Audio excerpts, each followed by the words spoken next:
नमस्कार, स्वागत है आप सभी का डी न्यूज पर। आप देख रहे हैं मिड प्राइम। मैं हूं रमा त्यागी। अगले 1 घंटे में हम बात करेंगे देश भर की बड़ी खबरों की, बताएंगे दुनिया भर में कौन कौन सी खबरों पर है सबकी नजर, क्या चल रहा है खेल और अर्थ जगत में, और कुछ झलके फिल्म, कला और संस्कृति के क्षेत्र से भी। लेकिन सबसे पहले बड़ी खबरें। पुण्यतिथि पर देश भर में बाबा साहब को किया जा रहा है याद। पीएम मोदी ने विकसित भारत के लिए बाबा साहब के आदर्शों को अपनाने पर दिया जोर।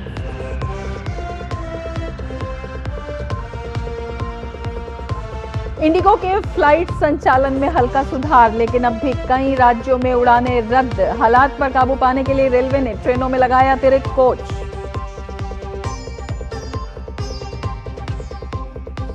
हुमायूं कबीर ने फिर दिया भड़कावी बयान, कहा मर जाएंगे लेकिन मुर्शिदाबाद में बनकर रहेगी बाबरी मस्जिद। प्रशासन को भी ललकारा।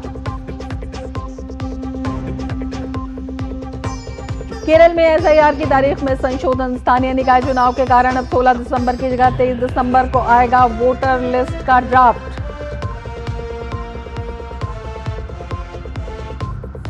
और विशाखापत्तनम में अब से कुछ देर में शुरू होगा तीसरा वनडे मैच। भारत और दक्षिण अफ्रीका के सामने सीरीज जीतने की चुनौती, विराट कोहली पर रहेगी नजर।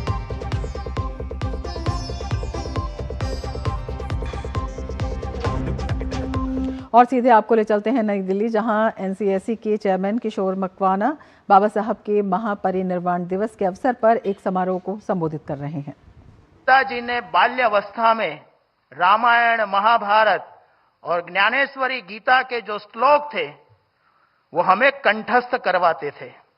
और बाल्यावस्था से ही हमारे घर में एक नियम था कि जब तक भगवान के भजन नहीं होते थे, दोहे नहीं होते थे और सामूहिक प्रार्थना नहीं होती थी, तब तक हमें भोजन नहीं मिलता था। तो दोनों ये सरदार वल्लभ भाई पटेल और बाबा साहब आंबेडकर, दोनों का जो संस्कारों का सिंचन हुआ, और दोनों ने जब उन श्रेष्ठता पर पहुंचे तब भी उन्होंने यही कहा है कि आज हम जो भी है, हमारे अंदर जो भी संस्कार हैं, वो पारिवारिक पृष्ठभूमि के कारण है। अब सरदार पटेल को हम देखते हैं कि उनका एक कमिटमेंट कैसा था अस्पृश्यता निवारण में, सामाजिक समता में। तो गुजरात के अंदर 1936 के अंदर कावीठा नाम का एक गांव है, अहमदाबाद से लगभग 35 किलोमीटर दूर। उस गांव के अंदर बहुत बड़े जातिगत दंगे हुए थे, और वहां उस समय के जो शब्द थे वही मैं उपयोग करता हूं कि जो अछूत जाति के जो बांधव थे हमारे, उन पर हमले हुए थे, उनके घर जला दिए गए थे, और वहां पर जो स्कूल थी, उस स्कूल के अंदर अछूत बच्चों को प्रवेश बंद कर दिया गया था।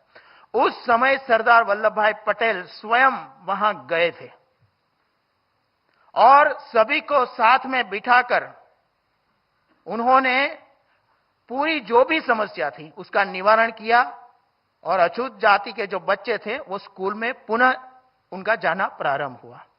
यही जो कावीठा नाम का जो गांव है, उसी का उल्लेख बाबा साहब आंबेडकर ने भी किया है। आगे सरदार वल्लभ भाई पटेल का महत्वपूर्ण जो योगदान है वो 565 जितनी रियासतों को एक करना। एक अर्थ में हम कह सकते हैं कि ये जो राष्ट्र देवता है उसका पूरा शरीर उन्होंने एकीकृत किया, मगर उसमें आत्मा का आरोपण किया बाबा साहब आंबेडकर ने।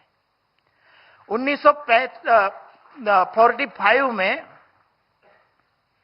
शेड्यूल कास्ट फेडरेशन, जो बाबा साहब की पार्टी थी, उसका अधिवेशन था पूना में 1 जनवरी 1945 को। बाबा साहब आंबेडकर ने वहां जो उनके अधिवेशन में जो प्रस्ताव रखा था, उस प्रस्ताव के अंदर बाबा साहब आंबेडकर ने ब्रिटिश भारत और रियासत जो भारत है उसको एकीकृत करके एक भारत बनाना चाहिए। वो पहली बार बाबा साहब आंबेडकर ने 45 में विचार रखा था।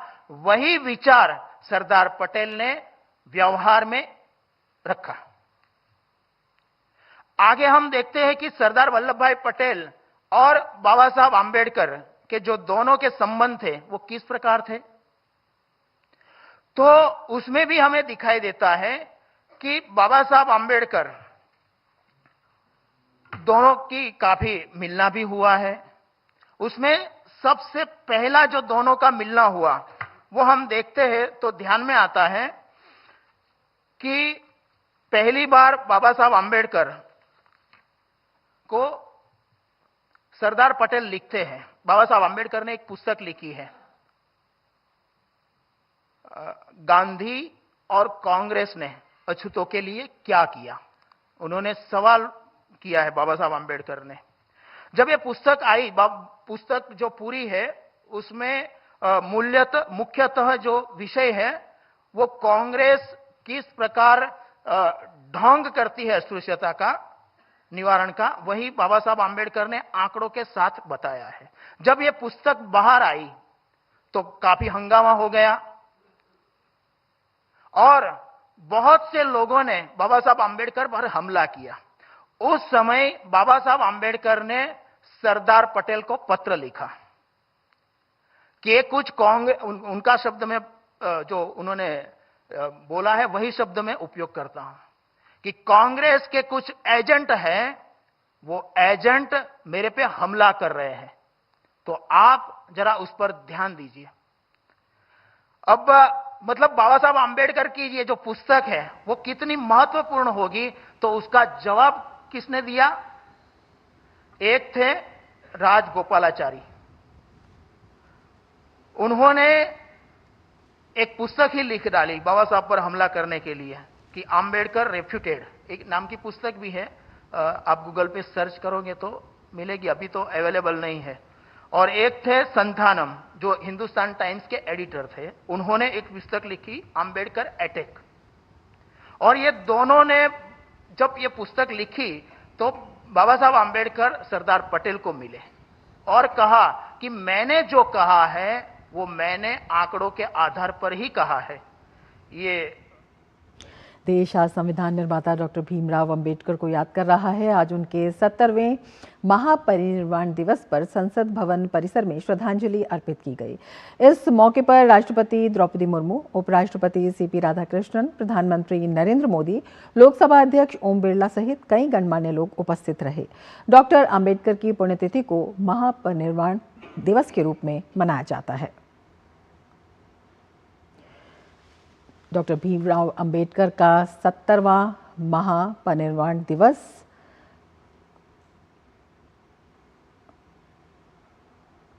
राष्ट्रपति द्रौपदी मुर्मू ने उन्हें श्रद्धांजलि अर्पित की। प्रधानमंत्री नरेंद्र मोदी ने भी उन्हें श्रद्धांजलि अर्पित की।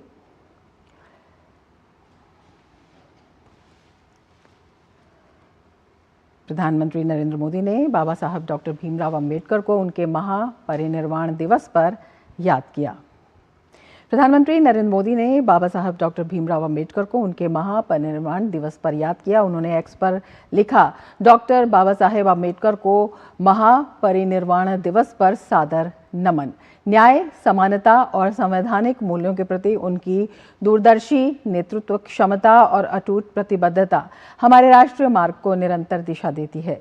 उन्होंने पीढ़ियों को मानव गरिमा को बनाए रखने और लोकतांत्रिक मूल्यों को सशक्त बनाने के लिए प्रेरित किया। विकसित भारत के निर्माण के लिए प्रयासरत हमारे मार्ग को उनके आदर्श यूं ही आलोकित करते रहें।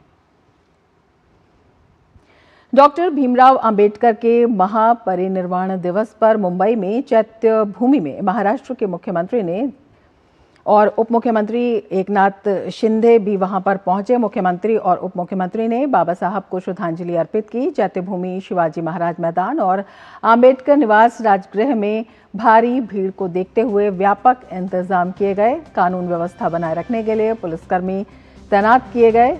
राज्य और देश भर से लाखों लोग दादर में चैत्य भूमि में पवित्र स्तूप पर पुष्प अर्पित करने के लिए एकत्रित हो रहे हैं। महापरिनिर्वाण दिवस पर उत्तर प्रदेश के मुख्यमंत्री योगी आदित्यनाथ ने डॉक्टर भीमराव अंबेडकर को उनके महापरिनिर्वाण दिवस पर पुष्प अर्पित कर श्रद्धांजलि दी और नमन किया।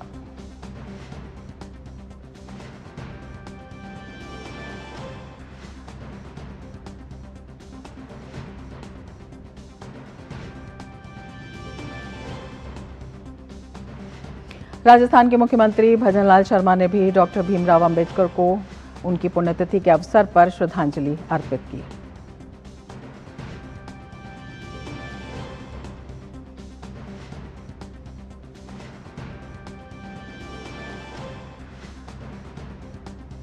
पश्चिम बंगाल में राजनीतिक बगावत की अदावत कोई नई बात नहीं है।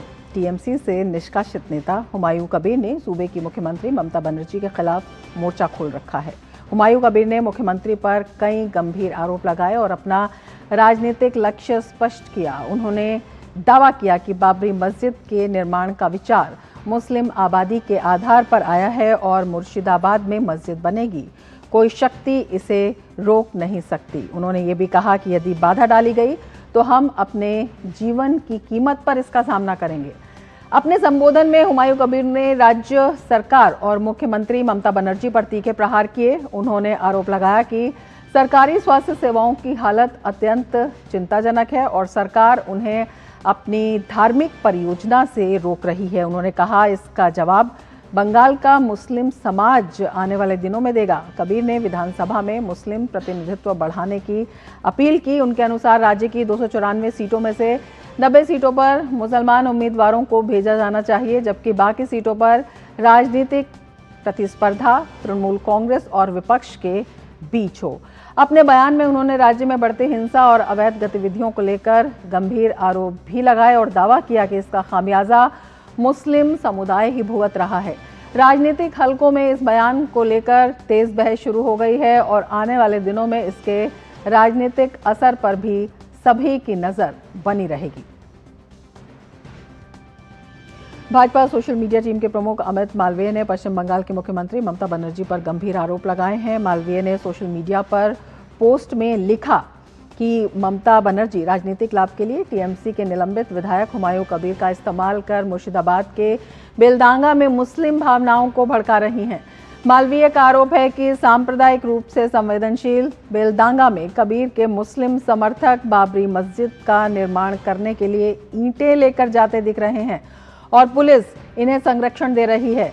मालवीय ने आशंका जताई है कि यहां कोई संगठित अशांति यहां से गुजर रहे NH-12 को बाधित कर उत्तरी बंगाल को राज्य के अन्य हिस्सों से अलग थलग कर सकता है। ऐसी स्थिति में राज्य में कानून व्यवस्था आवाजाही के लिए परेशानी पैदा करने के साथ राष्ट्रीय सुरक्षा के लिए भी खतरा बन सकती है। लेकिन ममता बनर्जी भावनाओं को भड़काकर वोट बैंक को मजबूत करने और राज्य में तनाव बढ़ाकर सामाजिक ताने बाने में दरार डालने की हद तक जाती दिख रही है। और मुर्शिदाबाद से हमारे संवाददाता सौरभ दत्ता इस वक्त जुड़े हुए हैं। सौरभ, किस तरह से आप देखते हैं लगातार जिस तरह का माहौल पश्चिम बंगाल में दिखाई दे रहा है, हुमायूं कबीर जिस तरह से भड़काऊ बयान दे रहे हैं और बीजेपी ने कहा है कि ममता बनर्जी की शय पर वो ऐसा कर रहे हैं।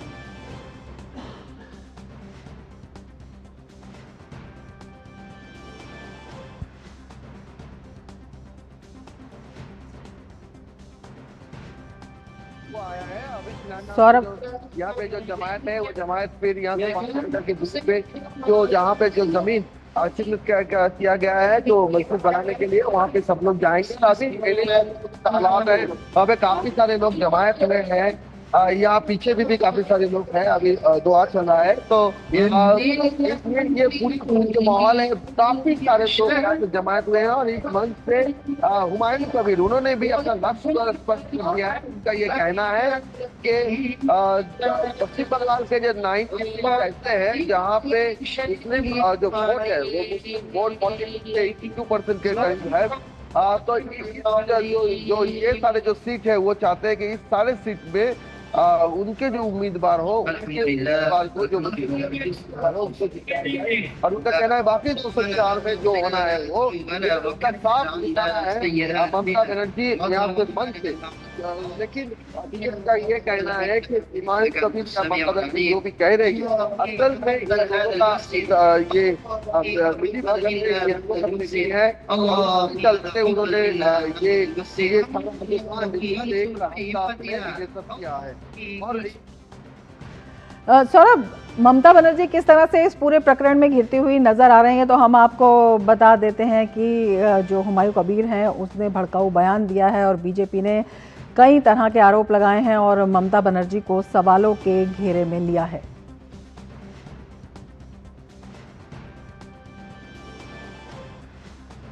तो हुमायूं कबीर की टीएमसी से बगावत तो ज़रूर है। हुमायूं कबीर ने ममता पर बड़े आरोप भी लगाए हैं, लेकिन जिस तरह की भड़काऊ बयानबाजी की है उस पर बीजेपी ने कई तरह के सवाल खड़े किए हैं। हुमायूं कबीर की बात कहें तो हुमायूं कबीर का कहना है कि राज्य में मुस्लिमों को निशाना बनाया जा रहा है। पश्चिम बंगाल में 37%, मुर्शिदाबाद में 72% और बेलडांगा में 70% मुस्लिम आबादी है। और कई जो भड़काऊ बयान हैं हुमायूं कबीर के वो इस वक्त चर्चा में हैं और बीजेपी का कहना है कि ममता बनर्जी की शह पर ही हुमायूं कबीर इस तरह की बयानबाजी कर रहे हैं।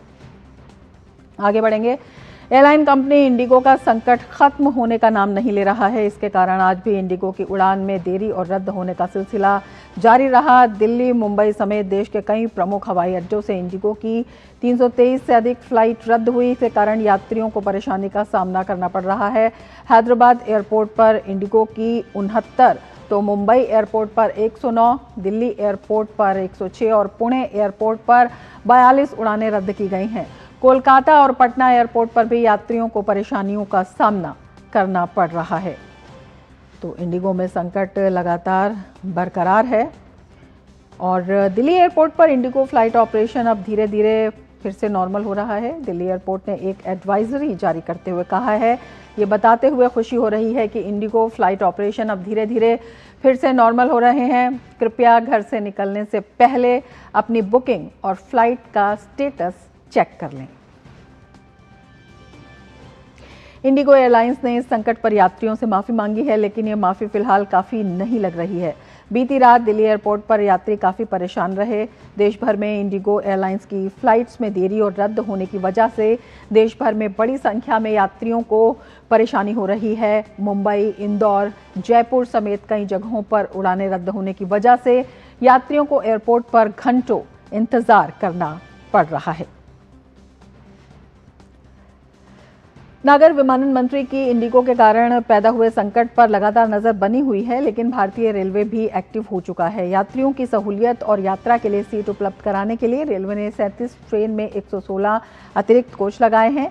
ये सुविधा आज से शुरू हो रही है। इसके तहत दक्षिण रेलवे ने 18 ट्रेनों में सबसे अधिक अतिरिक्त कोच जोड़े हैं, जबकि उत्तरी रेलवे ने 8 ट्रेन में AC 3 टायर कोच और चेयर कार कोच जोड़े हैं। इसके अलावा पश्चिमी, पूर्वी तट, पूर्वोत्तर, सीमांत रेल जोन की ट्रेनों में भी कोच बढ़ाए गए हैं।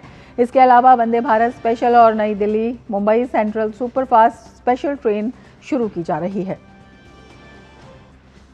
हमारे संवाददाता तापस भट्टाचार्य हमारे साथ जुड़े हुए हैं। तापस, क्या कुछ स्थिति अब दिखाई देती है? तापस, इस तरह से इंडिगो संकट जो है लगातार बना हुआ था। हालांकि ये कह रहे हैं दिल्ली एयरपोर्ट से एक कुछ अच्छी खबर आई है कि अब जो स्थिति है वो नॉर्मल की तरफ बढ़ रही है। किस तरह की जानकारी आप देना चाहेंगे? सुनाई दे रही है तापस, क्या स्थिति इस वक्त बनी हुई है? जी देखिए, सबसे पहले तो ये बताना चाहूंगा कि दिल्ली एयरपोर्ट पे इस वक्त करीब 500 से ज़्यादा फ्लाइटें कैंसिल हुई है और सेंट्रल गवर्नमेंट एक ऑर्डर लेके आया है। अभी इस वक्त यूनियन सिविल एविएशन मिनिस्ट्री के हेल्प से एक ऑर्डर आया है कि जितने भी बाकी एयरलाइंस हैं जो एक तरह से सर्च चार्ज कर रहे थे, जो प्राइस सर्च चार्ज था, जैसे कि अभी इस वक्त दिल्ली टू मुंबई या फिर दिल्ली टू बैंगलोर या फिर बैंगलोर टू दिल्ली जो फेयर आ रहा है वो 50 से 60 हज़ार के बीच में आ रहा है। तो इस तरीके के जो फेयर आ रहे हैं उस पर एक लगाम लगाने के लिए एक जो सेंट्रल गवर्नमेंट है, यूनियन सिविल एविएशन मिनिस्ट्री, वो एक ऑर्डर लेके आई है। उन्होंने कहा है कि जितने भी ऐसे प्राइस सर्चर्स को रोका जाए, जितने भी एयरपोर्ट्स हैं वो इस पर काम करें। और एक और चीज़ जो अहम है कि दिल्ली एयरपोर्ट में इस वक्त 500 से ज़्यादा फ्लाइट्स जो है कैंसिल हुई है। और सिर्फ दिल्ली एयरपोर्ट की बात नहीं करूंगा, माफ़ कीजिएगा, दिल्ली एयरपोर्ट नहीं, पूरे ऑल ओवर इंडिया में दिल्ली में करीब 50 से 60 के करीब फ्लाइट्स जो है कैंसिल हुई है।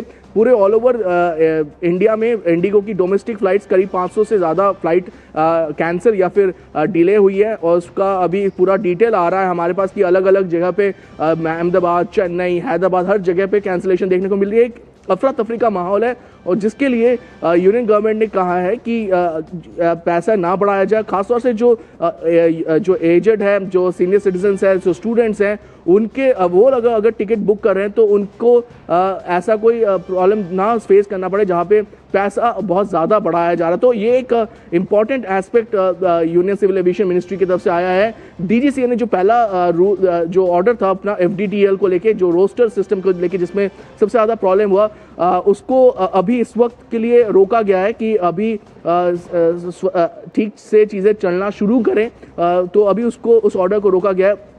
लेकिन जो पायलट एसोसिएशन है उन्होंने इस पे आपत्ति ज़रूर जताई है। तो अभी देखना होगा कि अगले कुछ दिनों में क्या सिचुएशन इम्प्रूव करती है, क्योंकि ये एक इम्पॉर्टेंट पार्ट है। अभी पिछले 1-2 साल पहले आया था कि ये ऑर्डर आना है, लागू होना है। इनफैक्ट पिछले साल भी इनको बताया गया था। तो जो इंडिगो की एयरलाइंस है, उन्होंने ज़्यादा जो पायलट है उनको ना रखने की जगह जो अपने जो ऑपरेशन है उसको बढ़ाया। करीब अगर मैं पिछले साल से इस साल का अगर एक विश्लेषण करूं तो करीब 6 से 7% उनका ऑपरेशन बढ़ा है, जबकि पायलटों की संख्या उतनी नहीं बढ़ाई गई।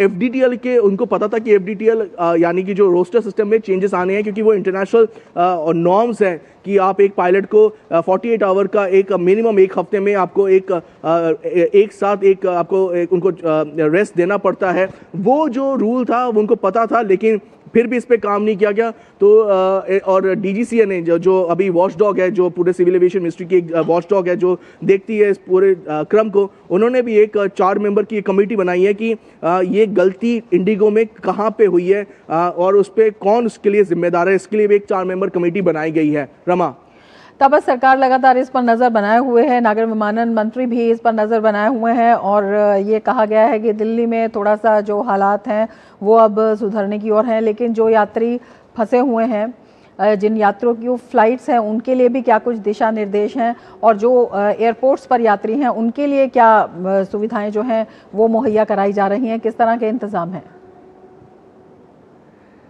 देखिए, 2 चीज़ें हैं इसमें। पहली तो बहुत सारे यात्रियों ने अपने ऑल्टरनेट प्लान जो है, ऑल्टरनेट रूट कोशिश की है। आपने थोड़ी देर पहले ही कहा कि इंडियन रेलवेज आया है इसमें एक सहायता के लिए, और वो अलग अलग रूट पे, खासतौर से जो साउथ के जो रूट से जहाँ पे सबसे ज़्यादा बाधित हुई है वहाँ पे एक्स्ट्रा ट्रेन चलाई जा रही है। तो ये एक है। दूसरे जो एयरलाइंस हैं उनको भी कहा गया है। एक और चीज़ है कि डीजीसीए के ऑपरेटर्स एक होते हैं, उनके खुद के कुछ उनके पास होते हैं जो खुद चला सकते हैं। वो फील्ड ऑपरेटर्स एक तरह के इंस्पेक्टर्स होते हैं। उनको भी उन्होंने कहा है इंडिगो को कि अगर आपके पास ज़रूरत है, आपको दिक्कत हो रही है, तो हम आपको ये देने के लिए तैयार हैं, आप इनकी मदद ले। ये A302 प्लेन चलाने में एकदम निपुण होते हैं। ये इनको हर महीने इनफैक्ट प्लेन चलाना होता है अपने लाइसेंस को रिन्यू करने के लिए। तो ये अपनी तरफ से डीजीसीए ने कहा है कि अगर आपको ज़रूरत है हम आपको सारी मदद देंगे, लेकिन लोगों को दिक्कत नहीं आनी चाहिए। ये एक पार्ट है। दूसरा है जहाँ पे लोग फंस गए, जैसे किसी एक जगह से दूसरी जगह जाना था लेकिन फ्लाइट डाइवर्ट करके कहीं और पहुँच गए, वहाँ पे इंडिगो के हवाले से जो हमें खबर आ रही है कि उनको वहाँ पे रहना, खाना और कोशिश की जा रही है कि दूसरे ऑल्टरनेट मोड से उनको अपने गंतव्य स्थल पे पहुँचा दिया जाए। तो ये एक कोशिश की जा रही है उनके तरफ से कि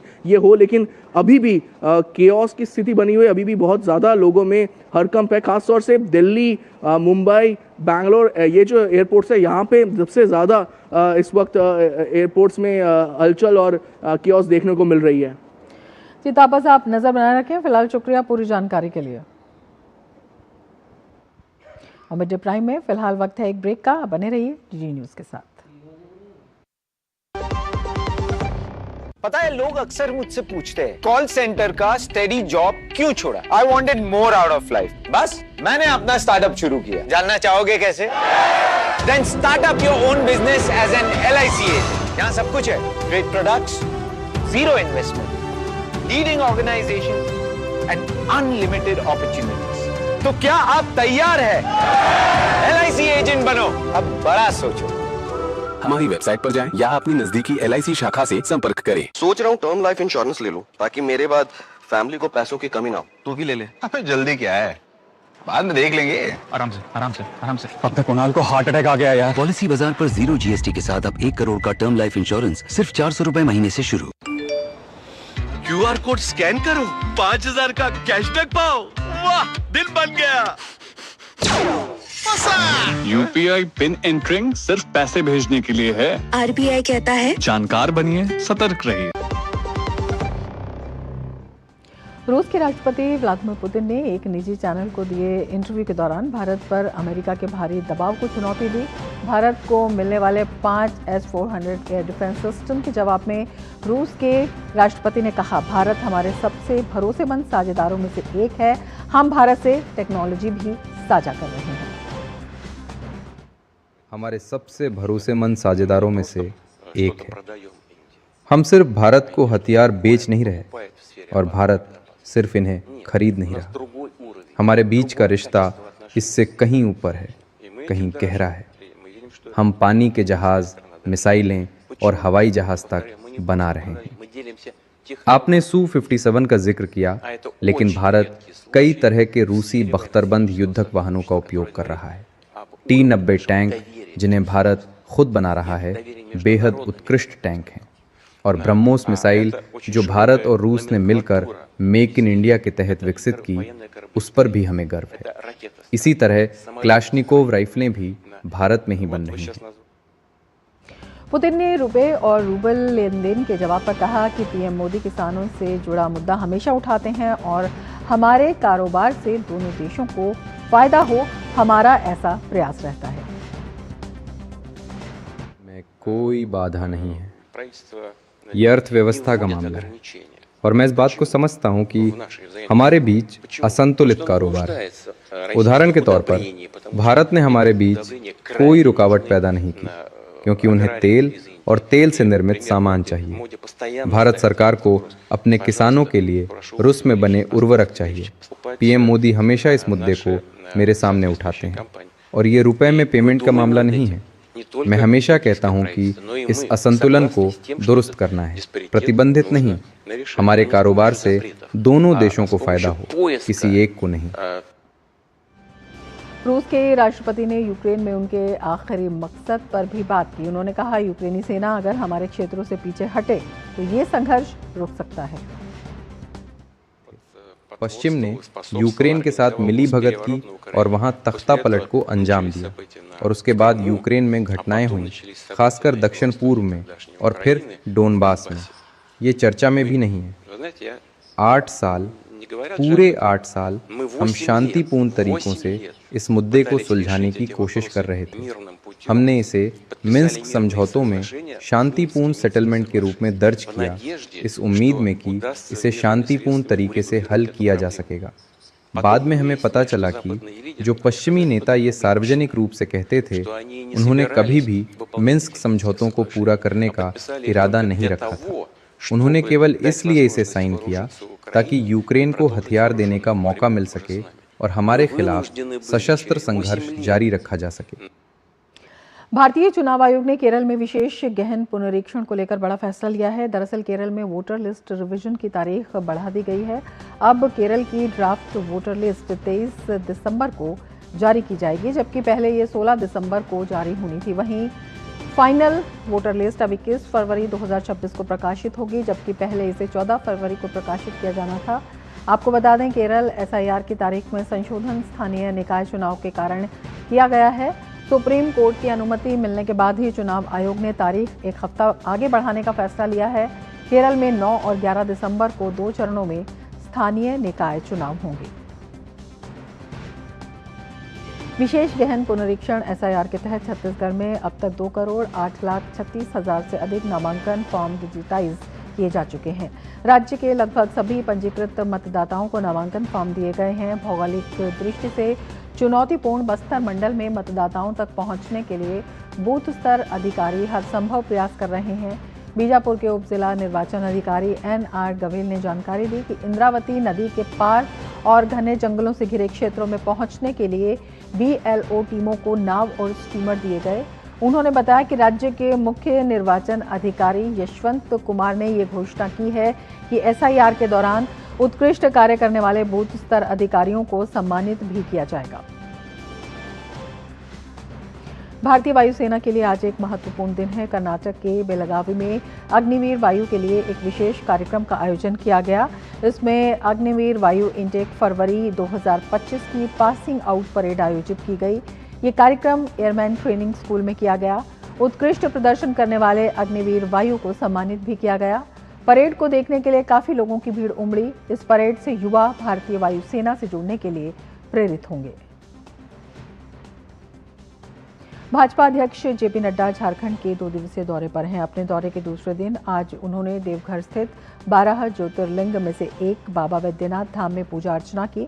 इस मौके पर धर्म रक्षिणी सभा की ओर से नड्डा का स्वागत भी किया गया। आपको बता दें, आज वे पार्टी के देवघर स्थित नए जिला कार्यालय का उद्घाटन करेंगे और कार्यकर्ताओं को संबोधित करेंगे। साथ ही एम्स में विकास कार्यों की प्रगति की समीक्षा भी करेंगे।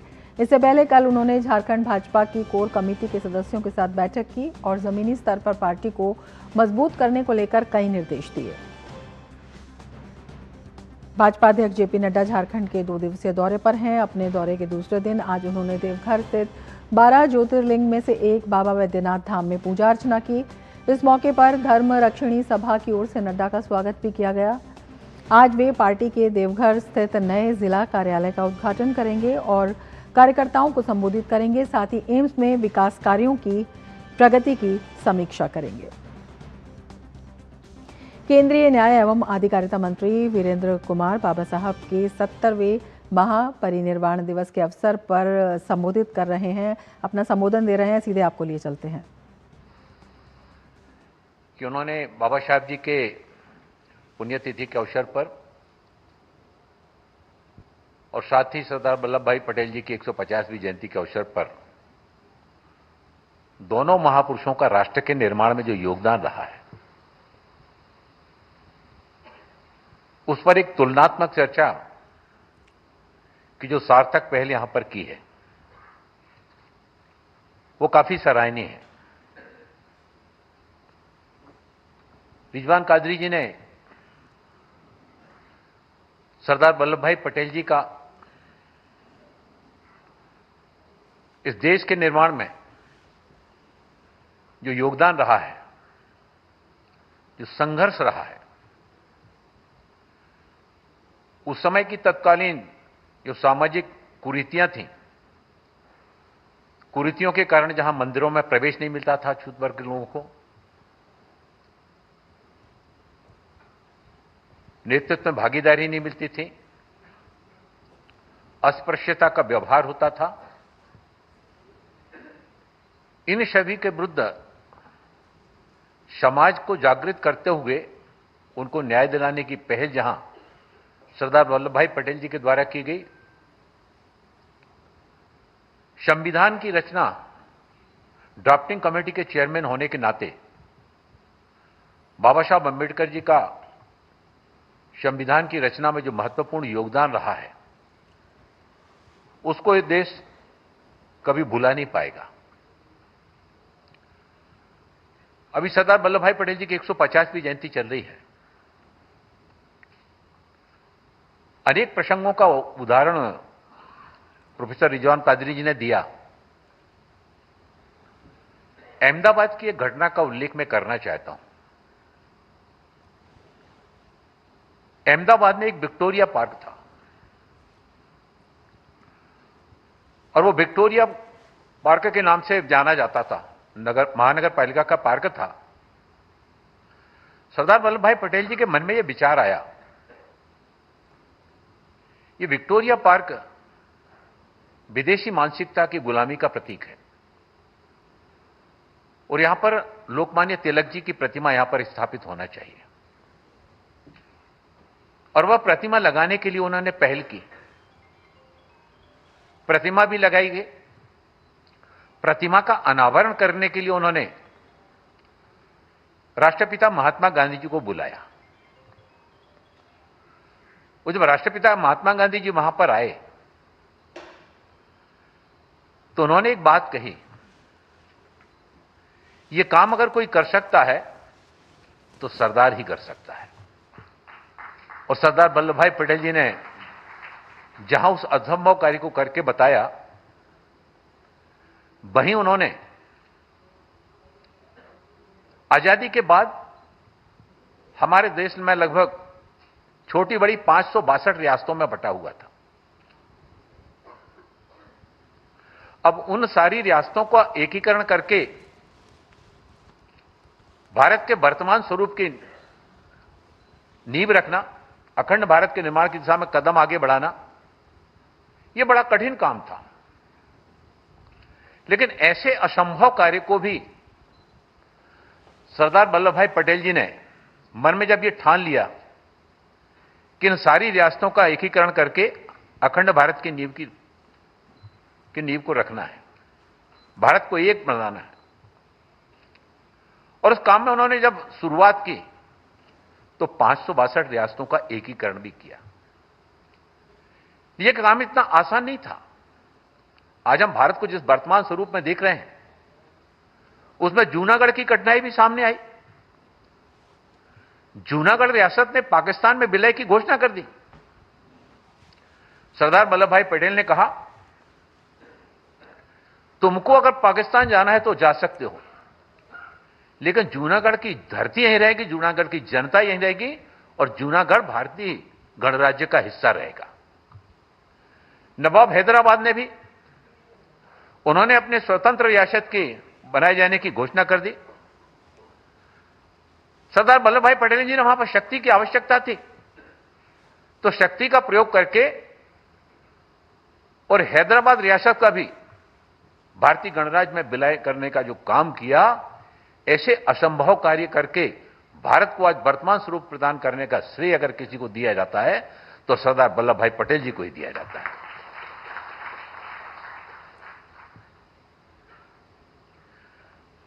बहुत सारे युवा यहां पर बैठे हैं।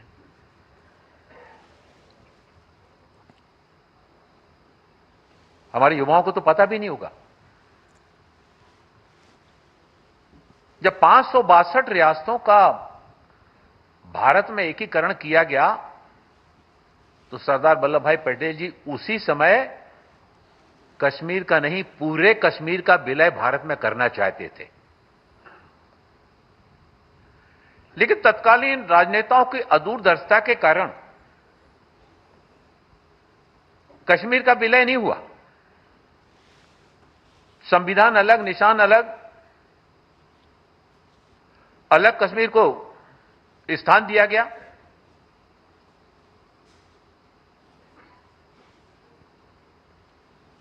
सरदार वल्लभ भाई पटेल जी जब पूरे कश्मीर की बात आती है तो कश्मीर के साथ साथ पाक अधिकृत कश्मीर को भी भारत में मिलाना चाहते थे, और कश्मीर को भारत में मिलाकर के सरदार वल्लभ भाई पटेल जी के अधूरे सपने को पूरा करने का काम अगर किसी ने किया तो देश के पंतप्रधान आदरणीय नरेंद्र मोदी जी ने धारा 370 को समाप्त करके, 35A को समाप्त करके, जो सपना सरदार वल्लभ भाई पटेल जी ने देखा था, उस सपने को साकार करने का काम किया। सरदार वल्लभ भाई पटेल जी के अंदर जो दृढ़ इच्छा शक्ति थी, निर्णय लेने की जो क्षमताएं थी, उसी के परिणाम स्वरूप ऐसे असंभव कार्यों को संभव बनाने का जो उनके अंदर आत्मविश्वास था, वही आत्मविश्वास, वही दृढ़ निश्चय संविधान के रूप में, संविधान का निर्माण, ड्राफ्टिंग कमेटी के चेयरमैन होने के नाते संविधान को वर्तमान स्वरूप प्रदान करने में डॉक्टर भीमराव अंबेडकर जी का भी योगदान रहा। और मीडिया प्राइम में फिलहाल वक्त है एक ब्रेक का। आप बने रहिए डीडी न्यूज के साथ। सर, इतनी बढ़िया प्राइस पे कार खरीदना एक मास्टर स्ट्रोक है सर। सर, बिना झंझट के मुझे कार लोन कौन देगा? सर, सचिन? अरे सचिन सर मुझे लोन क्यों देंगे? सर मैं नहीं, बैंक ऑफ बड़ौदा देगा आपको digital car loan, extended repayment period और क्विक अप्रूवल भी मिलेगा। बैंक ऑफ बड़ौदा से कार लोन लेना भी एक मास्टर स्ट्रोक है। 25 लाख का हॉस्पिटल बिल है, इतने पैसे कहाँ से आएंगे? पैसों की चिंता आप मत कीजिए पापा। मैम, सर का हेल्थ इंश्योरेंस क्लेम अप्रूव हो गया है। आप पॉलिसी बाजार पर 0 GST के साथ अब 1 करोड़ का हेल्थ इंश्योरेंस सिर्फ 550 रुपए महीने से शुरू।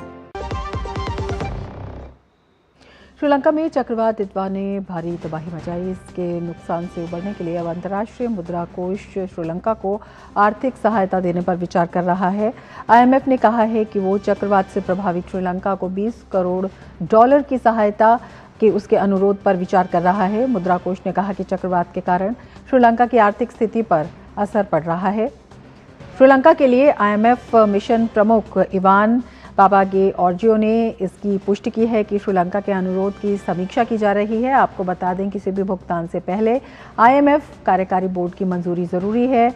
चक्रवात तितवा से श्रीलंका में मरने वालों की संख्या बढ़कर 600 से अधिक हो गई है और 214 लोग अभी भी लापता हैं।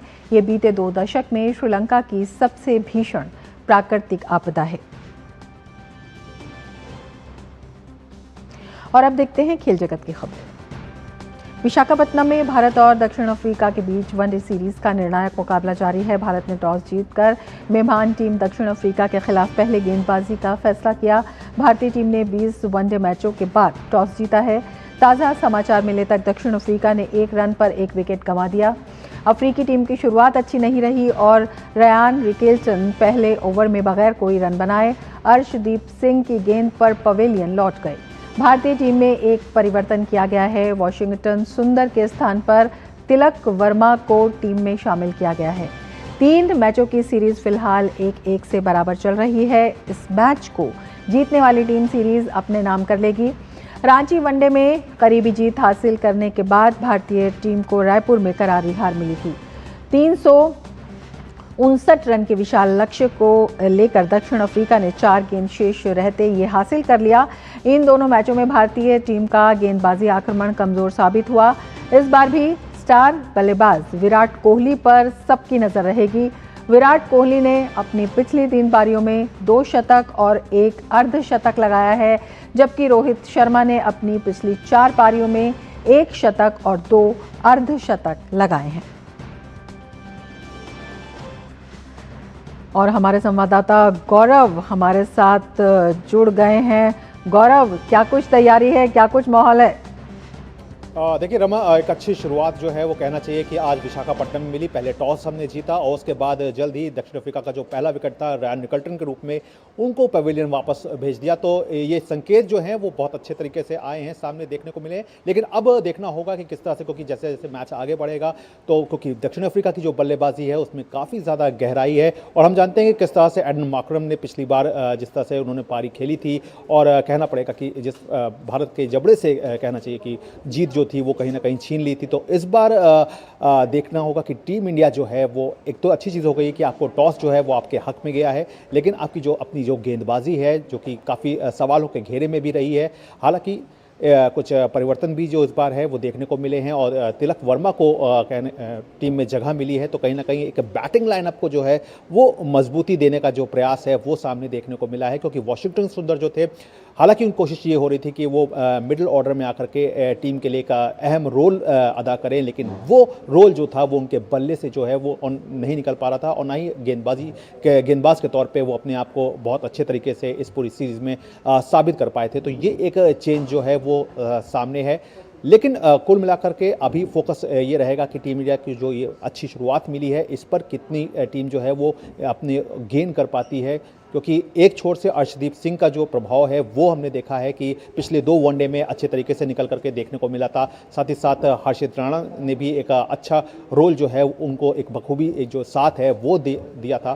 तो इन दोनों का रोल जो है वो काफ़ी इंपॉर्टेंट है। लेकिन इसके बाद के जो ओवर्स हो जाते हैं उसमें कहीं ना कहीं जो चुनौती होती है वो ज़्यादा बड़ी हो जाती है, खासतौर से ऐसे समय पर जब प्रसिद्ध कृष्णा जो है जब वो अपना स्पेल डालेंगे, क्योंकि लास्ट जो वनडे था उसमें उनका काफ़ी विकेट्स तो जरूर उन्होंने निकाली, लेकिन उसके बावजूद रन भी जो थे वो काफ़ी आए थे। जी गौरव, ये 3 मैचों की सीरीज का तीसरा मुकाबला है। दोनों टीमों पर किस तरह का दबाव है, और ये भी पूछना चाहेंगे क्या अर्शदीप सिंह आज तुरुप का पत्ता जो है वो साबित होंगे?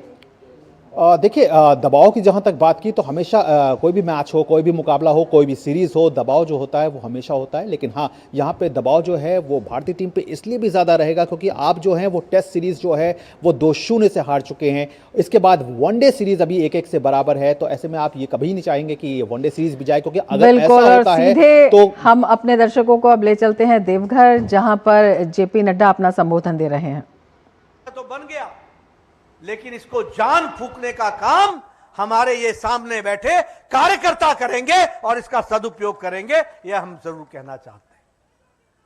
मैं जब विद्यार्थी परिषद का काम करता था तो मुझे समझाया जाता था कि 5 क होते हैं, यही 5 क किसी का को आगे बढ़ाते हैं। मैं पूछता था वो 5 क क्या है, तो सबसे पहला कार्यकर्ता। जब कार्यकर्ता होगा तब जाकर के काम होगा। कार्यकर्ता को पार्टी के अंदर कार्यकारिणी होनी चाहिए, कार्यकारिणी के साथ साथ कार्यक्रम होना चाहिए, कार्यक्रम को होने के लिए कोष होना चाहिए, और कोष के साथ साथ कार्य को रूप देने के लिए कार्यालय होना चाहिए, उसकी व्यवस्था होनी चाहिए। आज मुझे खुशी है कि हमारे पास आप जैसा योद्धा कार्यकर्ता है, हमारे पास कार्यकारिणी भी बनी हुई है, हमारे कोष भी हैं, और इसके साथ साथ कार्यक्रम भी हैं, और आज आपको कार्यालय भी मिला। इसके लिए आपको बहुत बहुत बधाई, बहुत बहुत शुभकामनाएं। मित्रों, आप सब लोग राजनीति को लंबे समय से समझ रहे हैं, आप लोगों ने राजनीति को भी लंबे समय से देखा है। मैं यहां जरूर कहना चाहता हूं कि मोदी जी ने भारत की राजनीति की जो रिवायत थी, जो राजनीति का ढर्रा था, जो राजनीति की सोच थी, जो राजनीति के काम करने का तरीका था, उसको भारत के यशस्वी प्रधानमंत्री ने उस रिवायत को, उस संस्कृति को, उस ढर्रे को, उस कार्य करने के तरीके को बिल्कुल बदल डाला है और एक नई राजनीति को उन्होंने खड़ा किया है। इसको हमको समझ लेना चाहिए। आप कहेंगे क्या किया, कैसे किया? आप याद करो कांग्रेस की राजनीति क्या थी। कांग्रेस की राजनीति थी समाज को बांटो, खंडित करो, वोट बैंक को अलग अलग तरीके से देखो, और खंडित समाज में से सीमित वोट लेकर के सरकार चलाओ। ये तुष्टीकरण की राजनीति, ये जातिवाद की राजनीति, ये इलाकेवाद की राजनीति, ये भाई भतीजावाद की राजनीति, ये वंशवाद की राजनीति, ये सभी राजनीति कांग्रेस के सामने जन्मी, पनपी और आगे बढ़ी। लेकिन जब प्रधानमंत्री मोदी जी आए तो तब से राजनीति का ढर्रा, रिवायत, संस्कृति, कार्य करने का तरीका बदल डाला। और क्या बदला? अब बन गया भारत की राजनीति रिपोर्ट कार्ड की राजनीति, काम की राजनीति। काम किया है, काम करेंगे, काम के आधार पर जनता का साथ लेंगे और उनका विकास करेंगे। विकास की राजनीति, responsible government, responsive government, proactive government, accountable government, उत्तरदायी सरकार, जवाबदेह सरकार, रिपोर्ट कार्ड की सरकार, जनता के प्रति अपनी जवाबदेही तय करना, यह मोदी जी ने आज कार्यकर्ता को ही नहीं, राजनीति को ही नहीं, जनता को भी समझा दिया है कि अब जवाबदेही की राजनीति होगी, रिपोर्ट कार्ड की राजनीति होगी, विकास की राजनीति होगी, सबका साथ, सबका विकास, सबका विश्वास और सबका प्रयास की राजनीति होगी। एक समाज में सबको पिरोएंगे, आगे बढ़ाएंगे, इस बात की राजनीति होगी। और आज राजनीति इसी तरीके से पॉलिटिक्स ऑफ परफॉर्मेंस। आपके सामने हमने देखा अभी अभी बिहार के नतीजे आए हैं, कांग्रेस मूर्छित है। राष्ट्रीय जनता दल को समझ में नहीं आ रहा है। एक ऐसी पार्टी थी जो अपने 3 जगह पर जमानत बचा पाई, बाकी सब साफ हो गया, और एक ऐसी पार्टी थी जो डिप्टी चीफ मिनिस्टर बनने चले थे, एक एमएलए भी जीत नहीं पाए। ये मोदी जी के प्रति लोगों का अटूट विश्वास और नीतीश कुमार जी के काम पर भरोसा, इसको बिहार की जनता ने मोहर लगा करके भेजा और अप्रत्याशित जीत हासिल कराई, ये आपने देखा है। देवघर से जेपी नड्डा के संबोधन का सीधा प्रसारण आप देख रहे थे। इसके साथ ही मिड डे प्राइम में फिलहाल इतना ही। दीजिए इजाजत, नमस्कार।